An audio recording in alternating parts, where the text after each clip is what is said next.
Alô, amigos e amigas, estamos iniciando o nosso Economia e Desenvolvimento desta semana.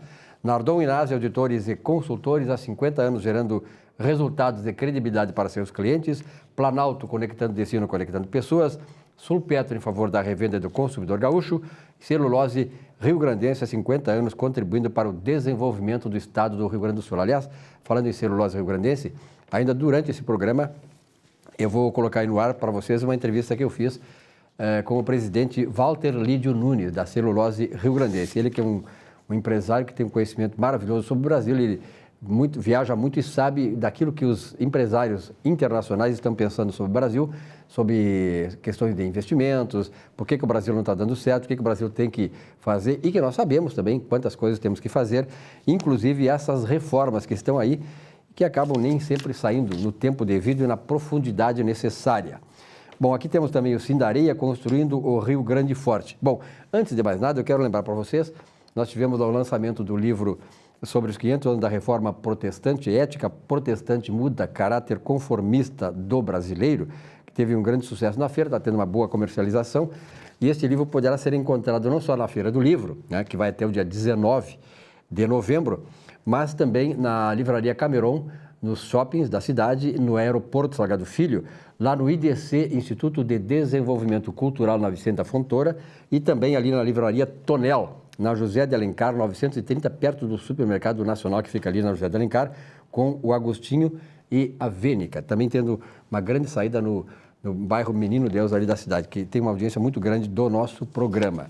Bom, nós estamos aqui recebendo, para minha felicidade, a Roxane Ponzi. Roxane, prazer em tê-la aqui no programa, pela primeira vez no programa aqui, né? O prazer é meu. E tem uma história toda tua, né? Um abraço para o Paulo Ponzi, teu pai, grande amigo nosso, tivemos já muita parceria aí na década de 90, o Paulinho é uma figura maravilhosa, um camarada super para cima e tal, e aprendi muito com o Paulo Ponzi. Um abraço, Paulinho.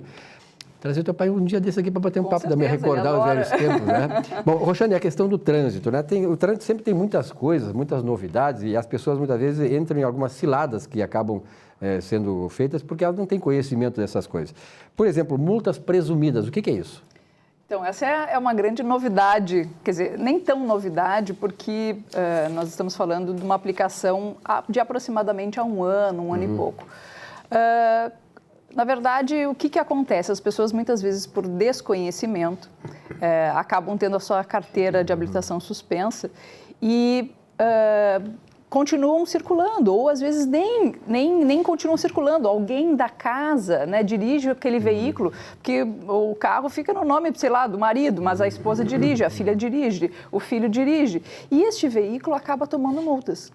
E o que acontece? Quando este proprietário está com a carteira bloqueada, suspensa por conta de um processo de suspensão por pontos, ou até um processo de suspensão, por exemplo, por um excesso de velocidade em mais de 50%, que tem previsão autônoma de suspensão, quando ele está com a carteira suspensa por ter sido flagrado, por exemplo, dirigindo sob influência de álcool, e em outras situações, e ele, principalmente nas situações em que ele não sabe, aquele veículo, quando recebe uma multa e não há indicação de condutor, até porque naquela notificação que a pessoa recebe em casa não tem nenhuma advertência, olha, você está com a carteira bloqueada, você está com a carteira suspensa, você não pode assumir aquela penalidade. Não havendo a indicação de condutor, ele vai acabar tendo uma penalidade muito mais grave.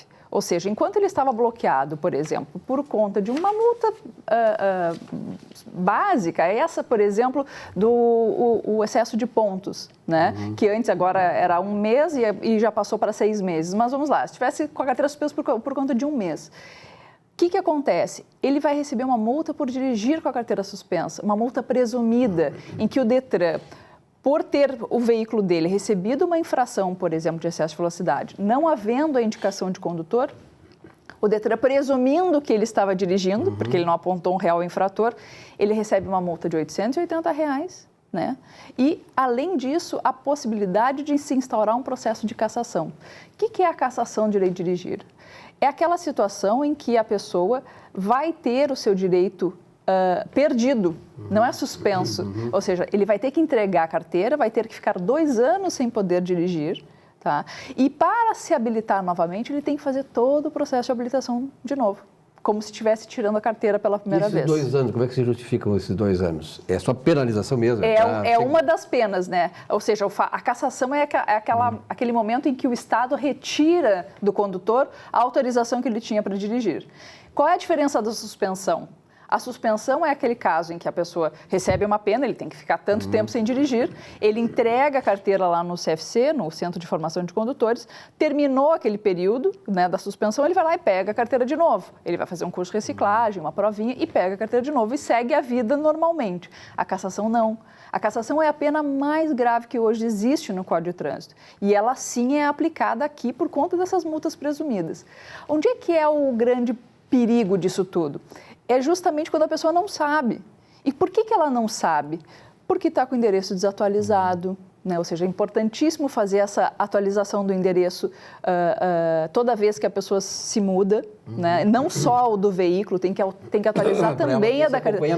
Exato. Segundo, às vezes os correios que entram em greve e tal, não entregam a correspondência. E aí a pessoa acaba sem saber.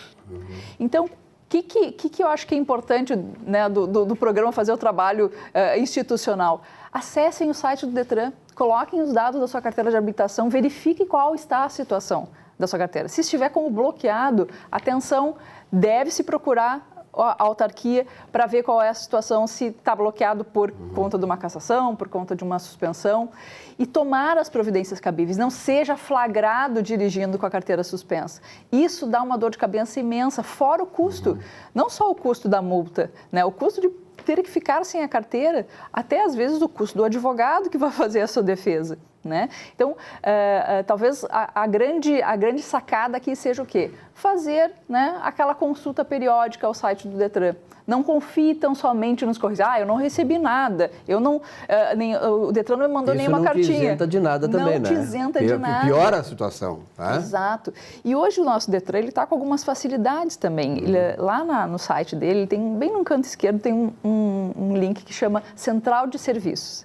Essa central de serviços, ainda que está começando, as pessoas vão até lá, cadastram os seus dados e começam a receber SMS. Né? Ou seja, é uma forma substitutiva, né? Na verdade, hoje uma não exclui a outra, tá? Mas é uma forma substitutiva de se manter atualizado. Consegue acessar, inclusive, pelo próprio smartphone. Então, vamos aderir a essa facilidade. Eu não sabia disso, realmente é uma facilidade. Né? Basta que você se cadastre lá tem outros serviços, inclusive do governo do estado, da questão da nota fiscal gaúcha e outros agendamentos de serviço, tu consegue fazer tudo por essa central de serviço. Coloque os dados da sua carteira, coloque os dados do seu veículo lá e comece a acompanhar as multas. Tem coisas boas e ruins nisso aí. Por exemplo, coisas boas é essa aí, né? Coisas ruins, por exemplo. Tinha um amigo meu que ele sempre, quando ia no supermercado, ele botava ali o CPF dele, né, na coisa. E ele foi premiado pela Fazenda Pública e não sabia. Ele chegou quase uma semana antes de vencer o prazo. Nossa! Que ele foi avisado, um amigo dele que foi consultar e viu o nome dele. Quer dizer, o camarada não consultou e era um prêmio de R$20 mil. Mais um motivo para fazer o acesso. Então, fazer o Nem acesso. Eu sabia disso, Silvio. Exatamente, faz o acesso lá. Então, eu quando vou no supermercado, porque não adianta as pessoas, eu não quero me identificar porque... Mas não adianta, o controle do governo está muito além disso. A gente imagina... Quer dizer, o governo sabe muito mais do que nós imaginamos sobre a nossa pessoa e sobre as nossas atividades. Então, eu coloco sempre lá o CPF, né? E esse meu amigo que mora em Uruguaiana, ele dizia assim, faltava uma semana para vencer o prazo, parece que 90 dias, parece dizer. E aí um amigo dele entrou no site e viu o nome dele, vem cá, tu fosse receber, não sei de nada. Aí ele foi ver e estava premiado e recebeu os R$20 mil. Mas essa questão do CPF é tão importante porque ela obriga também o empresário a fazer a devida declaração dos rendimentos. Ajuda. Nós, na condição de cidadão, não só pelo prêmio, mas também porque fazemos com que os impostos sejam devidamente recolhidos. Que a empresa recebeu aquele valor, né? Então isso aí é uma questão até tributária, uma questão importante tributária, que nos ajuda e facilita até a vida do governo. Bom, mais alguma coisa nessa área? Tem tantas coisas, né? O trânsito é difícil a gente querer pensar um único caso, né? Hoje, agora, nós estamos vivendo, essas últimas semanas foram semanas de mudanças profundas no trânsito. Uma que virou realmente muito notícia foi essa alteração, né, desse prazo mínimo de 1 mês para 6 meses para aqueles casos em que há o excesso de pontos em mais de 20%. Sim. Né? Desculpa, o excesso de pontos em mais de 20%. Né? o excesso de velocidade em mais de 50%. São mais de 20 pontos.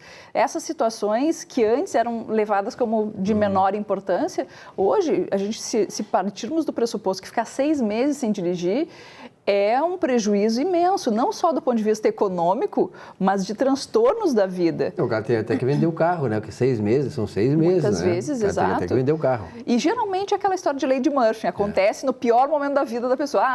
A esposa engravidou, preciso para levar para lá e para cá. E não pode dirigir. E realmente não pode dirigir. As pessoas, não dá nada, ninguém é preso nesse país, porque bandido está tudo preso, é solto. Bom, mas isso é uma das coisas que funciona. Mas há uma penalização financeira pesada. Isso aí já seria o suficiente, né? Não só por isso. Há entendimentos, inclusive, que aquele que é flagrado dirigindo e desobedece de forma inquestionável a ordem de entrega, ele pode ser enquadrado em crime de trânsito. Olha a dor de cabeça, você tem que ir lá na frente de um juiz criminal, né? Daqui a pouco, preso você não vai, mas você pode perder a sua primariedade dependendo da situação. Eu acho que nós já conversamos disso no programa do Silvas, né, do Atividade, que é um programa maravilhoso que a gente tem aqui na TV Urbana, mas tem muitas pessoas, por exemplo, eu sou radicalmente contra isso. Por exemplo, as pessoas condenam que os azulzinhos fiquem atrás de árvores e tal. Eu sou favorável, sabe por quê? Vem ao encontro disso, Roxane. Se eu tenho a lei como pressuposto básico, porque um processo de civilização ele se dá quando existe uma lei. E a lei, ela existe para restringir liberdades. Se nós tivermos cada um fazer o que bem entender, isso vira uma baderna, uma barbárie. Então, a lei existe para restringir liberdades. A lei é isso. Ela restringe liberdades. Coloca normas, disciplina, tu tens até um certo limite para chegar e depois tu não pode chegar a partir dali. Então, olha aqui, se o camarada tem a lei de trânsito introjetada nele, quer dizer, como coisa cultural para ele obedecer, não importa se o azulzinho está lá vestido de palhaço, fazendo um balão lá para aparecer e te multar, não. Ele pode estar escondido, porque se eu vou cumprir a lei, ele pode estar em qualquer lugar. Eu vou cumprir a lei. Não preciso ter um guarda do meu lado para cumprir a lei. Tu não acha isso? Eu tenho uma posição um pouquinho diferente. Eu acho isso. Eu entendo as tuas colocações e concordo do ponto de vista de que se nós já tivéssemos toda uma legião de condutores devidamente educados.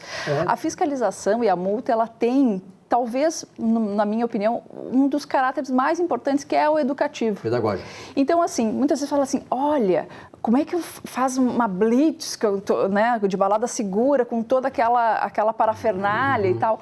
Mas isso tem um outro viés. Qual é o viés? Dizer, olha, nós estamos fiscalizando, olha, a administração pública está atenta para aqueles casos que estão bebendo e dirigindo, por exemplo. Tá? Tu falaste da questão do excesso de velocidade. Sim, todos têm que saber que numa via urbana você não pode passar de 60, a não ser que tenha uma placa que permita 40, isso. 60 ou 40. Mas a fiscalização ostensiva, ela é prevista, inclusive, na legislação. Né? Ou seja, quando o agente de trânsito se esconde, ele está contrário ao que determina a lei. Né? A lei diz que ele deve estar visível. E eu entendo que talvez essa exigência parta desse pressuposto de que, sim, a gente deve ter a fiscalização de forma permanente, né? Ostensiva, para que as pessoas saibam que há fiscalização e para que isso as eduque. Vai dizer, mas olha só, depois de tantos anos de Código de Trânsito, ainda quer educar o condutor? Sim, a gente precisa educar. Sempre. O resultado a gente está vendo aonde? Nas estradas, no número de acidentes.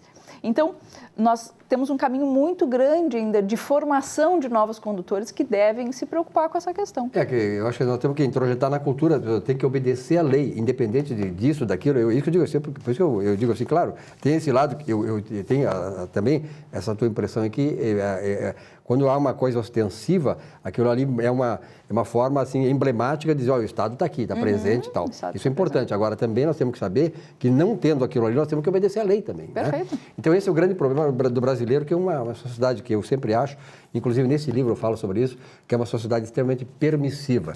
Nós temos uma democracia e achamos que na democracia eu posso fazer o que eu bem entender. Não. A democracia é o pior, nesse sentido, é o pior do sistema, porque ela exige que nós estejamos cumprindo a lei, nós sejamos escravos, eu sempre digo escravos da lei.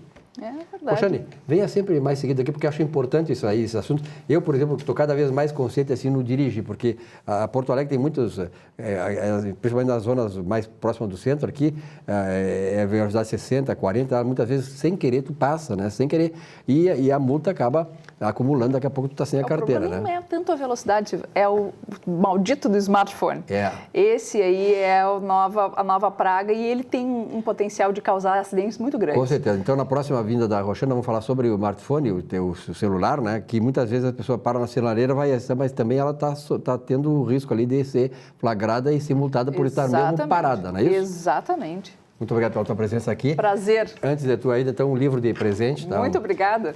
Para uma boa leitura, acho que vai ser uma boa leitura, né? E realmente é importante que essas coisas do trânsito, como a Roxane falou aí, e quem quiser mais detalhes sobre isso, mais esclarecimento, o telefone da Roxane, ó, 3224-0069. Aí, 3224-0069. Obrigado, Roxane. Um abraço. Muito obrigada. Abraço do pai lá.